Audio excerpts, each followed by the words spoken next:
மக்களே எல்லாரும் எப்படி இருக்கீங்க? நேற்றுக்கு நான் மார்க்கெட் போயிருந்தப்போ கீரை ஃப்ரெஷ்ஷா இருந்துச்சு. சோ அதை வாங்கிட்டு வந்து இப்ப நான் க்ளீன் பண்ண ஸ்டார்ட் பண்ணிருக்கேன். யூஸ்வலா கீரை வாங்கிட்டு வந்தா அம்மாவை க்ளீன் பண்ண விட்டுருவேன். இப்பதான் ஃபர்ஸ்ட் டைம் நான் க்ளீன் பண்றேன். இப்ப டைம் 11:30 ஆகுது. எப்படியும் க்ளீன் பண்றதுக்கு 1 hour ஆயிரும். 10 நிமிஷம் க்ளீன் பண்ணி இவ்வளவுதான் க்ளீன் பண்ணிருக்கேன். சோ அதுக்குள்ள கொஞ்சம் கீரையை நம்ம சாரா லியாவுக்கு வச்சுட்டு வந்துடலாம். சாரா லியாவை பத்தி அப்டேட் நிறைய பேர் கேட்டிருக்கீங்க. முதல்ல சண்டை பிடிச்சிட்டு இருந்தாங்க, இப்ப 2 பேரும் சேர்ந்துக்கிட்டாங்க. 2 months முன்னாடி 15 முட்டை போட்டிருந்தாங்க. ஆனா எந்த முட்டையுமே பொரிக்கல.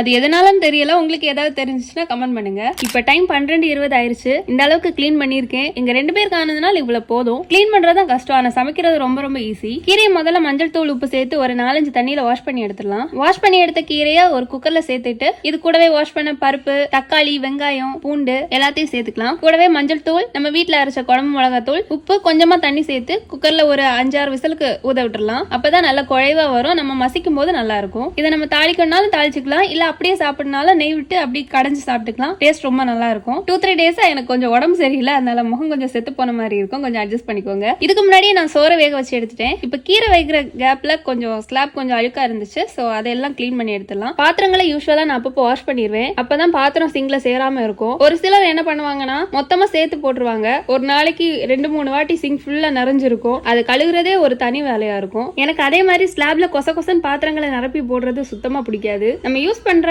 சமைச்ச பாத்திரங்களை மட்டும் அடுக்கி வைக்கணும். அவ்வளவுதான். நம்ம கிளீன் பண்ண கேப்ல கீரையும் ரெடி ஆயிருச்சு. லைட்டா நெய் விட்டு கடைஞ்சு எடுத்தாச்சுன்னா டேஸ்ட் வேற லெவலா இருக்கும். கீரை வதக்கி கொடுக்கும் போது ஒரு சில குழந்தைங்க சாப்பிட மாட்டாங்க. ஆனா நெய் விட்டு சூடு சாதத்துல நீங்க பிசைஞ்சு கொடுத்தீங்கன்னா இது டேஸ்ட் நல்லா இருக்கும், விரும்பி சாப்பிடுவாங்க. இதுக்கு தொட்டுக்கிறதுக்கு நான் சோயா 65 கார்ன் சிப்ஸ் பொரிச்சிருக்கேன். அதே இந்த வீடியோல ஆட் பண்ண பெருசா போகும். உங்களுக்கு அந்த ரெசிபி வேணும்னா கீழே கமெண்ட் பண்ணுங்க. இன்னொரு வீடியோல நான் போடுறேன். நம்ம நிஞ்சா சாரும் கடைக்கு போயிட்டு அவருக்கு கடைக்கு தேவையான திங்ஸ் எல்லாம் வாங்கிட்டு வீட்டுக்கு வந்துட்டாரு. அவருக்கு கொடுத்து இப்ப டேஸ்ட் எப்படி இருக்குன்னு பாத்துடலாம். ஏய் என்னது இத்தனை? அதான் மினி vlog ஸ்டார்ட் பண்றோம்ல. அப்படியா? நல்லா இருக்கா?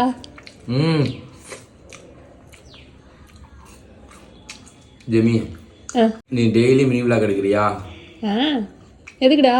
இல்ல டெய்லி இந்த மாதிரி வெரைட்டியா சாப்பிடலாம்ல. ஸோ அவ்வளோதான் guys, இன்னையோட லஞ்ச் இதோட முடிஞ்சுச்சு. நம்ம சாப்பிடும்போது நமக்கு ரொம்ப பிடிச்சவங்க கூட சேர்ந்து உட்காந்து சாப்பிடும்போது இன்னும் கொஞ்சம் கூட சாப்பாடு உள்ள போகும். ஸோ முடிஞ்ச வரைக்கும் உங்க ஒய்ஃப் சமைச்சு முடிச்சுட்டு உங்க கூட சேர்ந்து வந்து உட்காந்து சாப்பிட்றதுக்கு நீங்க வெயிட் பண்ணுங்க. இன்னொரு குட்டி vlogல அடுத்த வீடியோல மீட் பண்ணுவோம். அது வரைக்கும் டேக் கேர், பாய்.